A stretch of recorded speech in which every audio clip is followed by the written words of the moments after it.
And that's what I keep trying to do is the next thing's got to be worthy of it, or else I might as well just take a break. Could you elaborate? Because a lot of the questions from my fans on Twitter and Facebook were related to education, and they generally came in the form of, in a number of themes. One was, could you have him elaborate on his education manifesto? The other was, hey, I have a kid who's in 4th grade. I have a kid who's just going to be entering school. What would Seth do in my shoes? And you don't have to tackle those right off the bat, but as context, could you tell us more about what you're up to? All right. So this is a rant, and it's not about what I'm up to. It's about what I was up to. And the rant is this: sooner or later, parents have to take responsibility for putting their kids into a system that is indebting them and teaching them to be cogs in a economy that doesn't want cogs anymore. And parents get to decide. I'm a huge fan of public school. Send my kids to public school. I think everyone should go to public school because it's a great mix master of our world. But from 3 o'clock to 10 o'clock, those kids are getting homeschooled, and they're either getting homeschooled and watching the Flintstones, or they're getting homeschooled in learning something useful. And I think we need to teach kids 2 things. 1, how to lead, and 2, how to solve interesting problems. Because the fact is, there are plenty of countries on earth where there are people who are willing to be obedient and work harder for less money than us. So we cannot out-obedience the competition.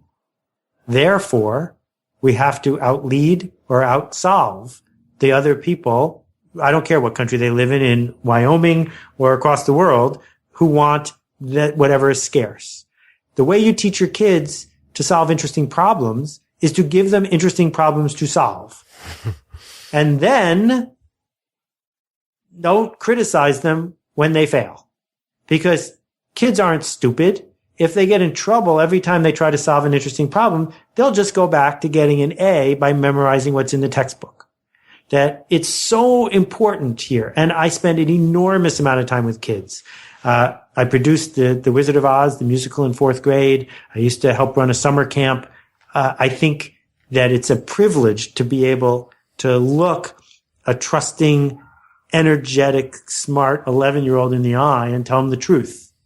And what we can say to that 11-year-old is, I really don't care how you did on your vocabulary test. I care about whether you have something to say. And we can teach our kids from a young age to be the kind of people we want them to be. And anything that's worth memorizing is worth looking up now. So we don't need to have them spend a lot of time getting good grades so they can go into a famous college, because famous colleges don't work anymore. Famous college isn't the point anymore.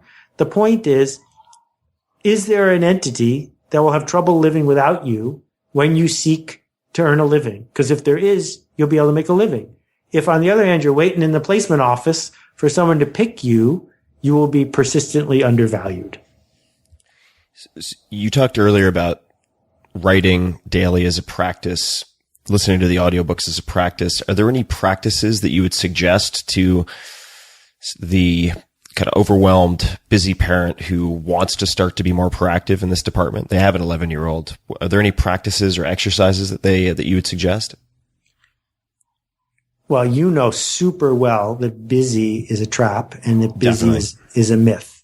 So what could possibly be more important than your kid? Please don't play the busy card.